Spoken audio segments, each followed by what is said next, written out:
Hello Halo fans, welcome back to the channel where I talk about everything Halo. From story-based lore theories to online arena multiplayer, every part of the beloved Halo series is extraordinary in its own right. As many old and even newer Halo fans know, one of the most powerful and most overwhelming forces that the Halo universe has ever seen was the Covenant. Comprised of multiple races that mainly consisted of the Grunts or Ungoi, the Drones or Yamami, the Jackals or Kigyar, the Hunters or Magalegolo, the Brutes or Juralhane, the Elites, or the Sangheili, and finally the Prophets, or the Shansayum. There were also a number of other races that were included in the alien alliance known as the Covenant. However, these were the main races humanity fought in the games, books, and other conflicts within the Halo universe. To summarize the Covenant and their logistical operations, when the Covenant in its current state would encounter a race that was not already under its rule, their already vast political force, or if by necessity their sheer military size, would allow them to conquer and engulf said race into their ranks to then be used as workers and warriors for their future endeavors. Operated by way of a hegemony or caste system, and where leadership or dominance is by one social group or state, the Covenant society is separated into three castes: the religious caste, the warrior caste, and the worker caste. These castes each perform their role as defined by their caste title and work together to form the unity of one empirical power. Many species in these castes were held within the Covenant city known as High Charity, a monumentous spacefaring ship that also became the holy city and center of the Covenant. At the top of this caste system sat three prophet hierarchs of that current age, and their high council who made all of the alliance-wide decisions judicially, executively, and legislatively for the Covenant. This council was comprised of 200 of the two original races that began the Covenant, those races being the Elites or Sangheili and the Prophets or Sanshayum. These three appointed prophets ruled over the High Council, and upon being appointed were blessed by an oracle, or more commonly known as a monitor, within the Forerunner dreadnought that powered all of High Charity. Unfortunately for the Covenant, this oracle had not spoken for over a millennia, and as a result, the path to becoming a hierarch was filled with political blackmail, bribery, and manipulation of the philologists that oversaw this oracle. With each group of newly appointed hierarchs came a new age for the Covenant. This Covenant's age is a signification of the mark of change within the Covenant and the newly appointed hierarchs. Throughout the existence of the Covenant, a total of 6 types of ages could be used to categorize the last 265 days, or cycles, recorded, with a 7th age being the final age for the long-awaited Great Journey in which the Covenant would transcend normal existence. Each age contained various reasons that pertained to the events that occurred within that age, and while many had a wildly varying result, the empirical power of the Covenant remained. In the year 2552, or in Covenant date, the 9th Age of Reclamation, an event known as the Great Schism occurred, in which the current prophet hierarchs, Truth, Regret, and Mercy, betrayed the Elites or Sangheili by ordering the Brutes or Juralhane to eradicate their forces. This resulted in the change of allegiances for many of the Sangheili forces and served as a turning point for humanity that led to the end of the Human Covenant War. For those of you who are familiar with the main title Halo games, this occurs during the events of Halo 2, and the Human Covenant War ends with Halo 3. Since then, Halo 4 and 5, the quote-unquote Covenant forces you or humanity is fighting, are actually a splinter faction of the Covenant under the leadership of a Sangheili known as Jul 'Mdama. His death can actually be seen at the beginning of Halo 5.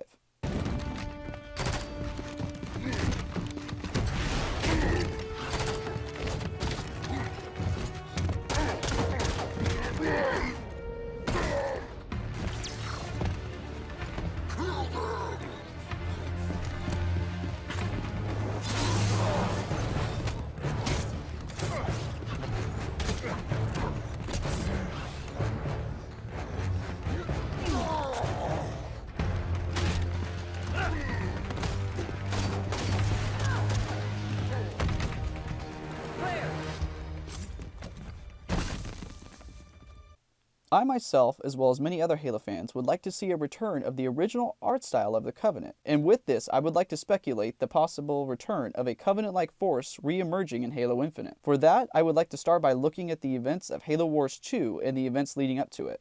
To serve as a quick summary for those of you who have not played Halo Wars or Halo Wars 2, I will explain them here, and for fair warning, there will be game spoilers ahead. I will also leave a link in the video description to jump straight to the theory. Halo Wars is a real-time strategy game that follows the events of a UNSC ship known as the Spirit of Fire. Their story begins 6 years after the beginning of the Human Covenant War with their recent victory over the recapture of the planet Harvest, the planet being known for humanity's first contact with the Covenant early in the war. In this game, a science officer by the name of Professor Anders analyzes a Forerunner artifact on Harvest and convinces the captain of the Spirit of Fire, Captain Cutter, to go to the location of where this Forerunner artifact is leading him. The location being a human world of Arcadia. Here, Professor Anders is captured by the Covenant and attempts to escape with her. The Spirit of Fire then pursues the Covenant due to Anders and their high level of knowledge pertaining to humanity, as well as the significant security breach she could pose to humanity by her capture.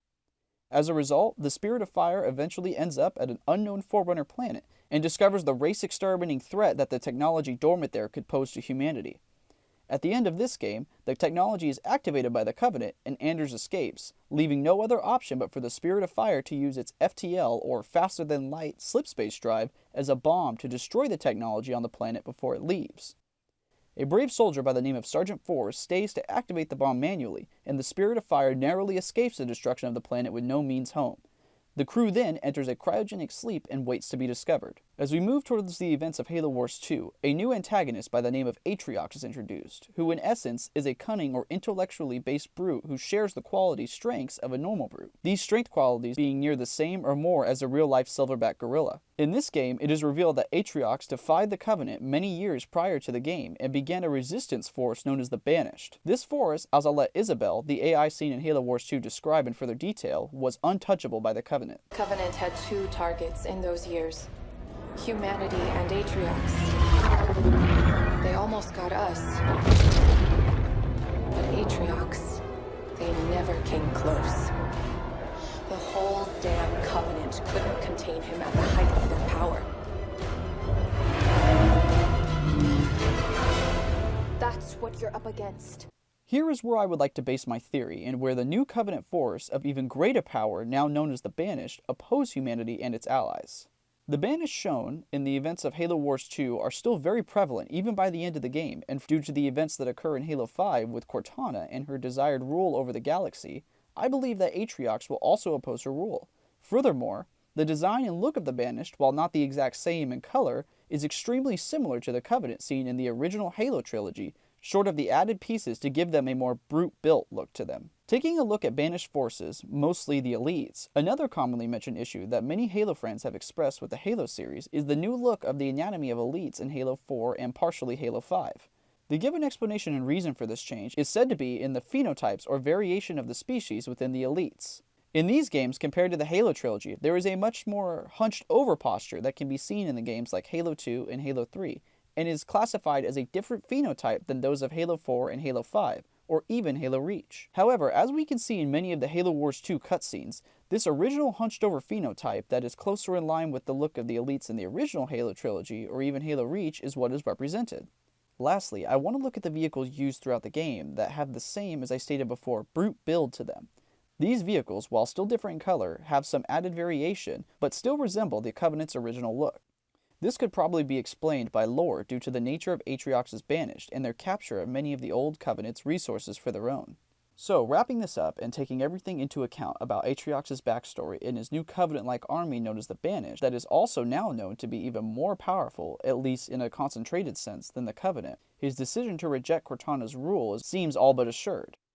As a result, the existence of the Banished as a main opposing faction could be prevalent along with Cortana and her Forerunner army in Halo Infinite, as well as, what I would like to discuss in a future video, the possible re-emergence of the Flood that can also be seen with the Awakening the Nightmare DLC in Halo Wars 2.